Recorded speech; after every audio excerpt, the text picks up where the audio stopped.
Hello, Rebecca Steinhaus here with 3 Max Services, and I'm here because it's Thursday, which means cross-country conversations with Craig Stelzer. Hello, everybody. You look so blasé. Sorry. It's lunchtime on a Thursday. Tomorrow's Friday, so short weekend again. Yeah. Nice. Yes. It wasn't a short week goes like that. So today we thought we would be talking about wake up. You need some coffee? I'm good. Okay. Today we thought we'd be talking about refinancing or taking out second loans and how that affects the realtor. Or my whole thing was I was a teenager through 2008, and I know a lot of people took out second loans or second mortgages, and I did not understand how that helps or what it was exactly. So I figured maybe that's something we could talk about. Got it. Yeah, that's a good topic. How it pertains, we'll try to keep it on real estate and realtors, because traditionally and back when properties were skyrocketing in value, like during the boom, people were doing cash out loans and second mortgages just to take money out, not always necessarily for improvements, but just to have more money. So they were sort of draining their home equity.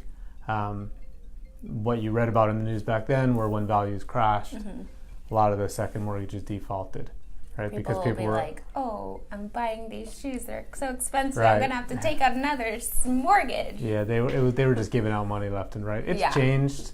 Values have certainly gone up, but they've stabilized. So nowadays, most of the questions that I get around second mortgages on refinancing are more in order to buy other property.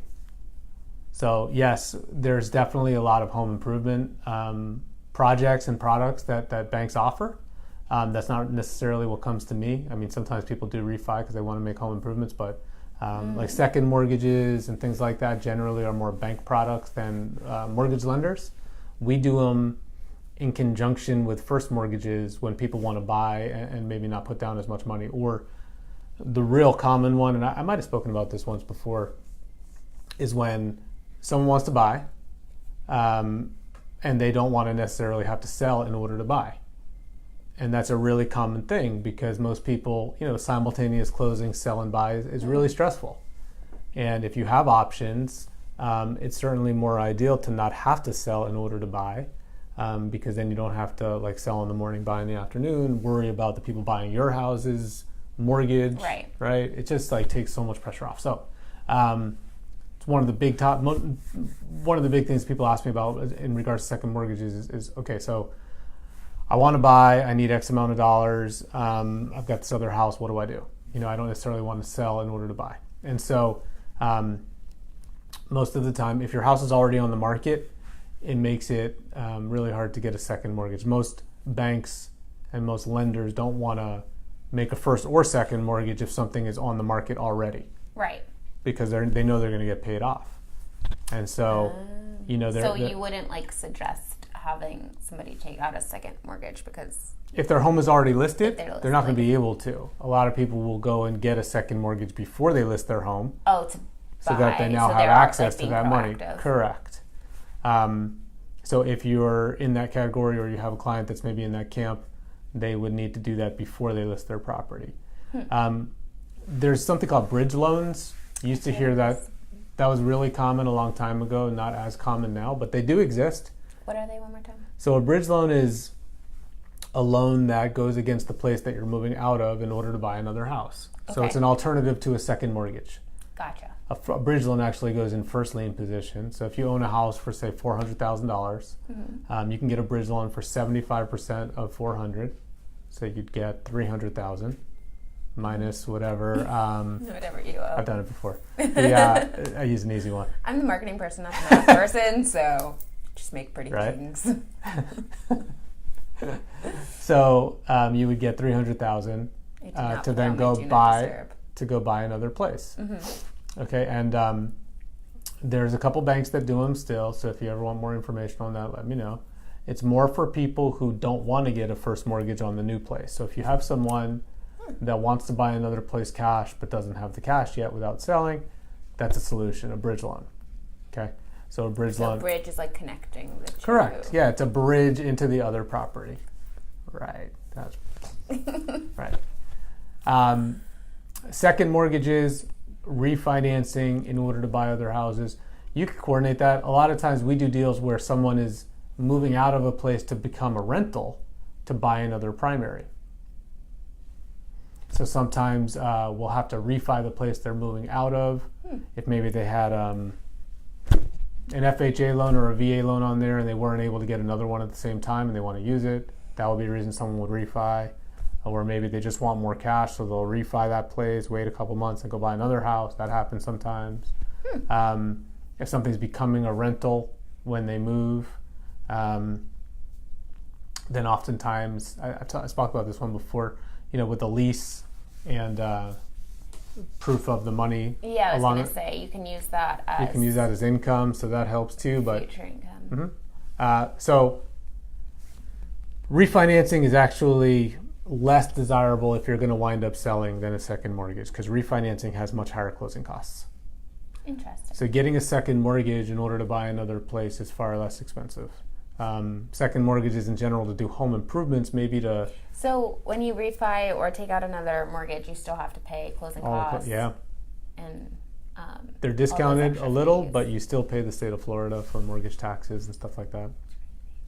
So sometimes... You have to do like another appraisal or inspection. Yeah, generally you do another appraisal, not inspection, but appraisal. So it's like rebuying your house.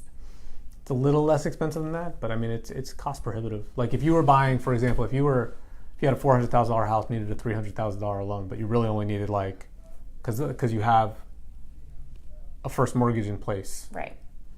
So getting a new refi means you've got to pay off the old loan and you're paying costs on, say, a $300,000 loan. Whereas if you just got a small line of credit, you're only paying costs on that small line of credit. So if you were going to sell the place after, refinancing is not always the best way to do it. Another reason that people do it is, like, let's say the people that live in the house have just kind of let it deteriorate, and one of your realtors goes through the house to list it and says, this house would fetch $100,000 more if you spent $40,000. Oh, so they do it, for the home improvements. Right. So maybe it has like an outdated kitchen, or it has, it needs a new roof, it needs a coat of paint, it needs new flooring, and then you'll get a lot more money for it. Another reason people would do a home equity line or a small second mortgage, for a return of their investment. So generally speaking, if someone has equity in their house, there's a way to tap into it. As long as it hasn't been listed yet, it's pretty easy to do. Interesting. Yeah. So that's the other reason that people do refi, which is I think more what you were referencing, like 10 years ago. People were pulling cash out. People still rack up. Yeah, and also now, a lot of people do live off debt, and so sometimes you do a debt consolidation loan, consolidate all your credit cards, maybe car payments, along with the first mortgage into one affordable fixed payment, and that's why someone would do that as well. Right. So you own. That's the thing. Yeah. I knew you can consolidate like if you have a lot of credit cards, you can consolidate. I didn't know you can consolidate like. If the equity's there, you can do it. Huh. So again, any questions on this stuff, feel free to call me on it. And let Craig know. Yeah. We will be re-uploading this edited with his number and stuff. Magically will appear behind my head. What's your behind or in front? I don't know. All right. Whatever I feel like doing at the time. 561-929-1083. Say it a little slower so I could type it in. 561-929-1083. It will be uploaded again, edited, and cool. Can you make me smilier? Can you make me more... What do you call me, blasé before? I'm more energetic? Make it look like I drank coffee before this? Yeah. Magic We're editing. both a little, sleep deprived, I think. Anyway, do you have anything else to tell the people today? That'll be it. Appreciate everybody, and if you need anything, feel free to call. Thank you. Call Craig. If you noticed, we are in the handy-dandy green room where Breakfast with the Broker is recorded every Tuesday. We kind of might have wanted you on Breakfast with the Broker. If you want to be on a Breakfast with the Broker episode. Just need the invite. That was the invite. That was the invite? I'm in. Okay. We will pick a day for Craig to be on Breakfast with the Broker. And if you have any questions or you want to be on Cross Country Conversations or Breakfast with the Broker or any of our cool videos we do, just comment below and let us know. We love guests. Thank you. Thanks. Have a good day.